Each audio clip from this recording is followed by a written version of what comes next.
Hello all and welcome to my video blog today.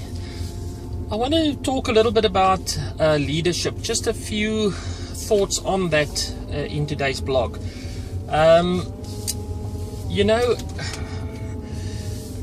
it comes to leadership, and I'm referring to business, it's very important for owners of a small business to communicate their vision for their company to employees, to clients.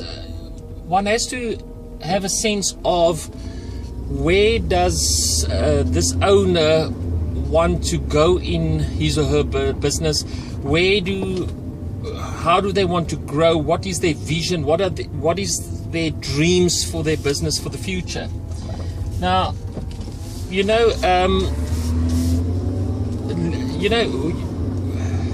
obviously the purpose of business is to make profit. Otherwise it would be a charity. So I think for a business leader to say to employees or to communicate that they just want to open up more branches, double their profits, to me that's not really a vision. That might be a short-term goal, but that's not really the vision or the dream. Now, is the vision or the dream then of the business owner to have many branches, have this huge business to make a lot of money, or is it more than that? Usually a business leader, one wants to follow, one wants to identify the person's passion and then say, is this a company I'd like to work with, work for, or take part of their offer that they offer. So just to have money as a pure motivation,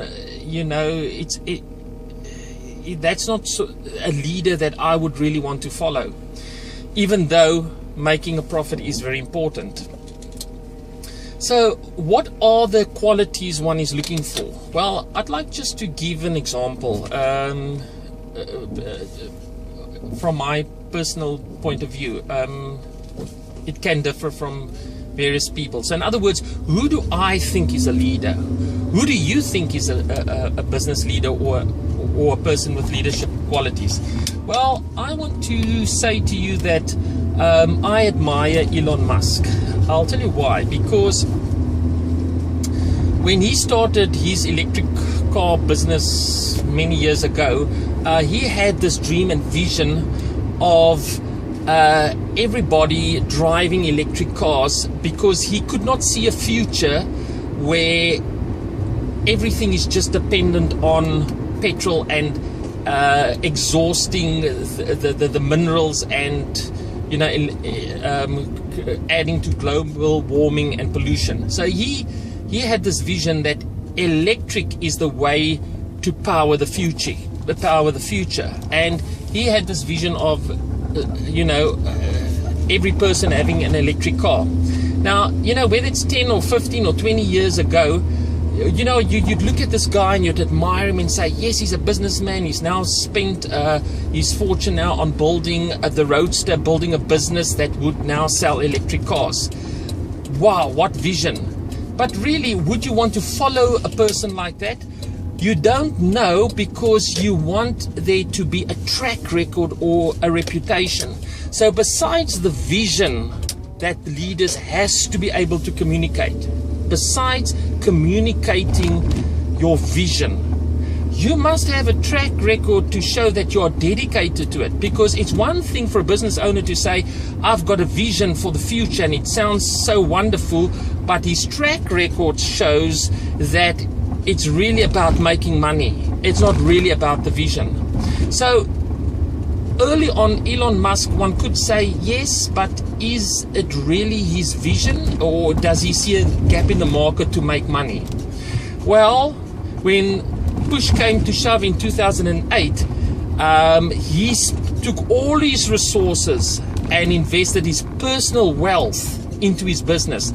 Now, isn't that showing dedication? Isn't that showing that he believes that electric cars is the way for transport for the future? So it's really putting your money where your mouth is. So it's really saying he's willing to give it all. And you know, looking back now, he's starting to make a success of the Model S, the Model S electric car for the working class or for mid-range, and he's really putting it in there. So now for the first time, people are waking up and say, oh, maybe electric cars is the way for the future, even though it's going to take a long time to realize. But here's a guy that is purely not driven by profits, but by a vision and a dream for the future, and yet knowing that profits are important for the sustainability of the business, so that the future of the business is sustainable.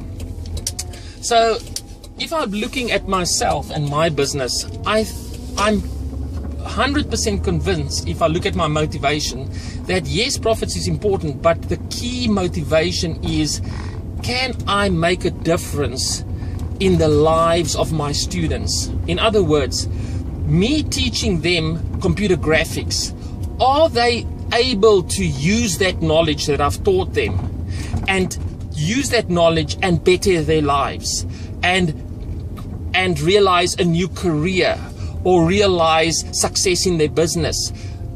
So that's always my key motivation. And when I look at past students, were they able to take their knowledge and take it further? So my first goal is always to make sure that they learn the programs to understand it fully in the shortest period of time, because I don't want them to leave the course and then say, still don't really know the product. So I want to give them all the resources, all the backing, whether it's keeping in contact to them via email, or whether it's giving them training videos, or whether it's personalizing a trading video so that they can understand it. That's my goal, so that they can take it further. I can happily say today that I've seen success in it, and I appreciate it. A small example is a lady that I've trained. She's from Argentina, and I've trained her Corel Draw, and today she's doing mandalas. She's designing mandalas, which is her dream. And in the beginning, she couldn't understand the Corel Draw program, and how is she going to create these mandalas, or these ideas that she has, and these creative designs that she has in her mind. How's she going to make it visual? She needed Corel Draw. And with my dedication to teaching this Argentinian lady, which was difficult because of the language gap, because she speaks Spanish fluently, but not English that fluent. There's the problem of, is she understanding what I'm teaching her? Is there that dedication? And I can say today that her dedication and my dedication in teaching her has resulted in her creating wonderful designs, and you can go and have a look at her designs. So that's the passion. It's going beyond the obstacles to be able to learn and help the individual, so that individual can be able to grow and be able to use what you've taught her. So in a nutshell, it's making a difference in the lives of my students. And you know, this is something this is something to do with leadership, because you've got to ask yourself, next time you look at your boss in the eye and say to yourself, is his real motivation money, or is he inspiring me in the dreams and vision he has for his business? And as business owners, look yourself in the eye, look at the mirror, and ask yourself, am I really doing what I'm doing because I'm passionate about it, or is it all about the money? And I'm saying that if it's going to be all about the money and about personal wealth and just about making more, but it's not really to make a difference in your clients, or helping your clients, or being focused on the client but just focused on yourself, then I'm saying to you, it's going to be either very short term, or the success is not going to be there as it should be. Well, I hope you've enjoyed this morning's blog, and hope to see you next week. Thank you for watching.